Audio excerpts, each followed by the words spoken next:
ഒരിക്കൽ നബി സല്ലല്ലാഹു അലൈഹി വസല്ലം അശ്ശൈത്താനു യഇദുകുമുൽ ഫഖ്റ വയഅ്മുറുകും ബിൽ ഫഹ്ശാ എന്നോതുന്നുണ്ട്. ആയത്തിൽ ശൈത്താൻ്റെ വാഗ്ദാനവും ശൈത്താൻ്റെ കൽപ്പനയുമാണ് വിഷയം. അശ്ശൈത്താനു യഇദുകുമുൽ ഫഖ്ർ, ശൈത്താൻ നിങ്ങളോട് ദാരിദ്ര്യം വാഗ്ദാനം ചെയ്യുന്നു. വയഅ്മുറുകും ബിൽ ഫഹ്ശാ, ഫഹ്ശാ കൊണ്ട് കൽപ്പിക്കുകയും ചെയ്യുന്നു. ഇവിടെ ഫഹ്ശ എന്ന് പറഞ്ഞാൽ പിശുക്ക്, ബുഖൽ എന്നാണ് പലരും തഫ്സീർ ചെയ്തിട്ടുള്ളത്. നമുക്ക് ഇൻഷാ അല്ലാഹ് ഈ ഫഹ്ശ എന്നുള്ള പ്രയോഗം വിശദമായി പഠിക്കാനുള്ളതാണ്. ബിസ്സു ഇവൽ ഫഹ്ശ എന്നുള്ള ആയത്തിൻ്റെ ഭാഗം മനസ്സിലാക്കുമ്പോൾ ശൈത്താൻ ദാരിദ്ര്യം വാഗ്ദാനം ചെയ്യുന്നു, ലുബ്ധത കൊണ്ട് കൽപ്പിക്കുകയും ചെയ്യുന്നു. അതുകൊണ്ട് സദഖ ചെയ്യാതിരിക്കാൻ, സകാത്ത് കൊടുക്കാതിരിക്കാൻ, ചെലവഴിക്കാതിരിക്കാൻ ശൈത്താൻ്റെ കൽപ്പനയും ബോധനവുമാണ് ഇവിടെ ഉള്ളത്. ബുറൈദ റളിയല്ലാഹു തആല അൻഹുവിൽ നിന്നുള്ള ഹദീസിൽ റസൂൽ സല്ലല്ലാഹു അലൈഹി വസല്ലം പറഞ്ഞതായി ഇപ്രകാരം: മാ യുഖ്രിജു റജുലുൻ ശൈഅൻ മിനസ് സദഖതി ഹത്താ യഫുക അൻഹാ ലഹ്യൈ 70 ശൈത്താനൻ.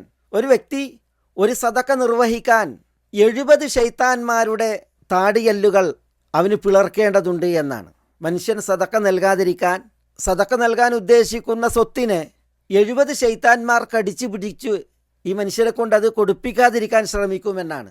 അങ്ങനെ ആ സദഖ കൊടുക്കണമെങ്കിൽ ഇത് കടിച്ചു പിടിച്ച 70 ശൈത്താന്മാരുടെ താട അകറ്റി വാ പിളർത്തി വേണം ഇത് നിർവഹിക്കാൻ എന്നാണ് നബിയുന മുഹമ്മദ് സല്ലല്ലാഹു അലൈഹി വസല്ലം ഈ ഹദീസിൽ പറയുന്നത്.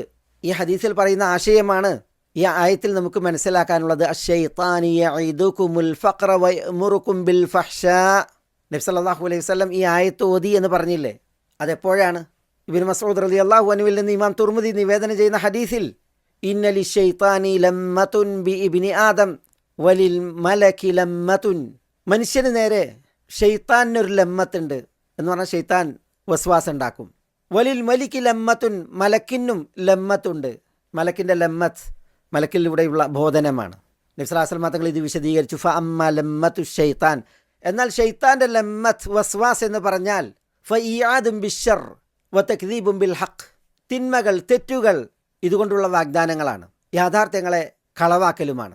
വ അമ്മ ലമ്മത്തുൽ മലക്, മലക്കിൻ്റെ ബോധനം ഫഇആദും ബിൽ ഖൈർ വതസ്ദീഖും ബിൽ ഹഖ്, നന്മ കൊണ്ടുള്ള വാഗ്ദാനങ്ങളും സത്യത്തെ സത്യപ്പെടുത്തലുമാണ്. ഫമൻ വജദ ദാലിക്, മലക്കിൽ നിന്നുള്ള ബോധനം അനുഭവിക്കുന്നവർ ഫലിയഅലം അന്നഹു മിനല്ലാഹ്, അത് അള്ളാഹുവിൽ നിന്നുള്ളതാണെന്ന് അവൻ അറിയട്ടെ. ഫലിയഹ്മദില്ല, അവൻ അള്ളാഹുവെ സ്തുതിക്കുകയും ചെയ്യട്ടെ. വമൻ വജദൽ ഉഖ്റ, എന്നാൽ ഷെയ്ത്താൻ്റെ വസ്വാസാണ് ആരെങ്കിലും അനുഭവിക്കുന്നതെങ്കിൽ ഫലിയതഅവ്വദ് ബില്ലാഹി മിനശ് ശൈത്താനിർ റജീം, അവൻ റജീമായ ഷെയ്ത്താനിൽ നിന്ന് അള്ളാഹുവിങ്കൽ ആശ്രിതനാകട്ടെ, അഭയം തേടട്ടെ. അഊദു ബില്ലാഹി മിനശ് ശൈത്താനിർ റജീം എന്നത് പ്രഖ്യാപിക്കട്ടെ എന്നാണ് നബി സല്ലല്ലാഹു അലൈഹി വസല്ലം പറയുന്നത്.